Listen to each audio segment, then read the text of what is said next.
This video is now in session, and before I start talking about Trump's legacy and Biden's future, I just want to talk a little bit about partisan irony and the future of videos on partisan irony.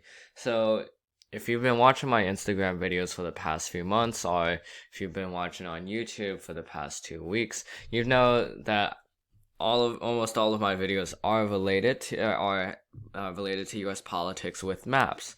So like elections or gerrymandering, or territories becoming states. So that's the bulk of my videos, but in the future that's gonna change. I'm gonna talk a lot more about, and I'm gonna analyze a lot more about what Biden does in his administration, as well as more opinion videos of policy matters. Because I did say a few months ago that I would create a new Instagram account called Opinion Irony. I decided that I'm not going to create a new Instagram account called Opinion Irony, but instead I'm going to just do an Opinion Irony segment on Partisan Irony. So any Opinion Irony videos, they're most likely going to be policy related videos, and it will give my reasons as to why I believe in certain policies and why I don't in others. You'll know if a Partisan Irony video is an Opinion Irony video because I will have the title Opinion Irony before the rest of the title. So that's the future of Partisan Irony. It's going to be focusing a lot more on policy related issues rather than election related videos, because honestly there's only so many election videos you can do for several years. Imagine trying to do like a 2024 election video in 2021. I mean, that's what I would have to do in order to sustain election videos. But that's all I have to say for that. Now let's go over to the Trump's legacy and Biden's future. So let's start with Trump's legacy, because Trump is the outgoing president, or he is now the former president as of recording this video. So Trump he is one of the most unorthodox, one of the most, I guess, unique presidents, but unique might not be a good thing to unique might not, it's not said in a good thing, unless if you really like Trump, then maybe you can say he's unique in a good way. But in terms of Trump's legacy, his legacy is going to be very bleak in terms of how history views him. If we look at his first 2 years in office, it was pretty chaotic compared to the last 2 years of Obama's term, which was filled with gridlock. But in Trump's first 2 years, it was a lot of chaos with not a lot of things happening. And that was with even a Republican trifecta in the government. Even with a Republican trifecta, Trump was not able to repeal Obamacare. I remember just a few months ago in Chris Wallace's news, in his I guess his news show, where he interviewed Trump, asking him when the new healthcare proposals would be done, and he said within 2 weeks. But he was doing that like for the past 4 years, and he's gotten nothing out of it. If we look at the border wall, only 40 new miles of wall, or only 40 miles of the new wall is constructed in areas where there hasn't been fencing before, and that will be a shame for Trump, because Biden is already revoking Trump's wanting of a border wall. He's already revoking the money necessary, and that's too bad for him, because Democrats just 2 years ago gave some concessions to Trump, saying that they would give him some money for the border wall, yet he said it wasn't enough.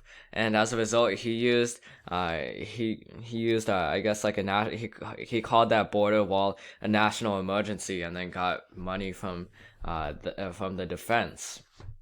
But that's money that's controlled by the president, so it's able to be vetoed, and that's what Biden did. If Trump had just accepted accepted Democrats' concession, then Biden would not have able to reverse those funds. So in that way, Trump goofed up there. But anyway, his first 2 years incredibly chaotic. Now let's talk about his last 2 years. His last 2 years was an absolute bomb. That's when Democrats got a majority in the House, and they flipped a lot of seats. They flipped more than 37 seats, I believe, and that's a lot for even a midterm election for the opposing party. It's a lot. Now, a lot of it has been reversed by Republicans winning 13 seats in the House, but nonetheless, Democrats had a lot in the House, and they got a majority, which meant that Donald Trump couldn't really do his I guess his agenda anymore, unless if it was in the jurisdiction of a executive action, and most of his wantons were not in the jurisdiction of an executive action. But even then, he didn't do much. But a lot of external factors came to him. He kept on trying to insult Biden throughout the 2020 presidential campaign. He called the president of Ukraine, and that resulted in impeachment of Trump. So he already fell to the ranks of Clinton and Nixon. He then had to face COVID, and COVID was a real bad thing for Trump. He could have made it a good thing, though. If he dealt with COVID correctly, it could have been like George Bush at 9/11. It could have been like a Hurricane Katrina, where the entire nation just unites together. And that's what Trump could have done. He could have done that with COVID-19. And that's what Joe Biden and Democrats were really afraid of. But then Donald Trump botched all of that. And now 400,000 people are dead. And that's only just until now. There will definitely be a lot more deaths happening because of COVID-19. This was something that Trump could have controlled, and this was just something that Trump could have turned into a political tool against Biden. But instead, it turned into a political tool against himself. If we take a look at what happened in 2002, or I guess 2001, 9/11, George Bush brought the country together and started immediately implementing changes.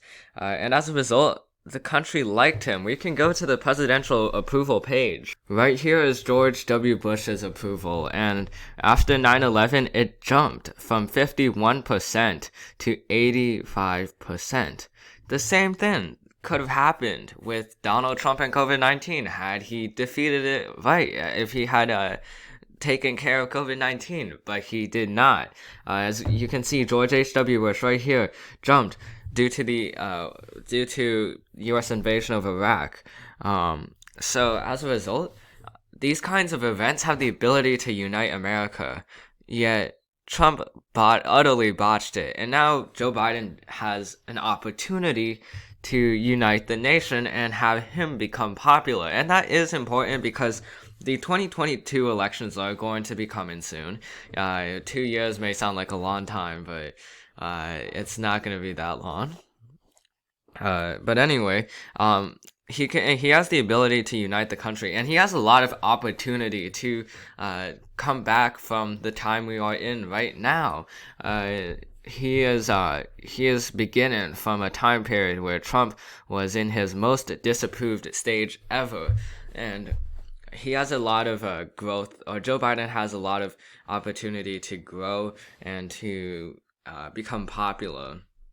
If he takes care of COVID right, which signs show that he will, especially with the vaccine that's coming out, even though the vaccine started rolling out in the end of Trump's administration, Biden will most likely take the credit for the vaccines and for the improvement of COVID-19, because Americans don't really care which president started. They just care about which president ended this. Or ended COVID-19. So as a result, Joe Biden can do that, and that will boost his credibility. We can also talk about the economy. Joe Biden has a lot of room in the economy to grow in the economy. Stimulus checks, that makes him very popular. Student loan debt, that makes him popular. So all of these issues combined together, economic, health, and financial, economic, health, all of these kinds of aspects of policy, Joe Biden can not easily, but have a pretty good time at solving all of these issues. He has experience from the 2008 financial crisis. So if he's able to do a quicker version of Obama's recovery from 2008, then I hypothesize that Joe Biden will gain seats in the Senate. Now, for the House, I'm not quite sure of, because that's going to be rigged with gerrymandering from a lot of Republican-controlled state legislatures, as outlined, I believe, 2 videos ago. But in terms of the Senate, Democrats could definitely gain if Joe Biden can do all of those, which isn't particularly hard for him. So ultimately, Joe Biden has a very bright future as to what he can do. He just has to use it and solve all of these issues in time. Because what happened in 2008 and in Obama's first 2 years in his administration is he took way too long in bringing America back, and while it did turn out to be a more stable comeback, it still was not good for him politically, because in 2010 he lost a bunch of seats in the House, given John Boehner the speaker seat, and he lost a lot of seats in the Senate. So that's all I have to say in terms of Donald Trump's legacy. It will be very bleak. In fact, history will not judge him lightly in a good way. He could become the worst president in history, worse than President Buchanan or Andrew Jackson.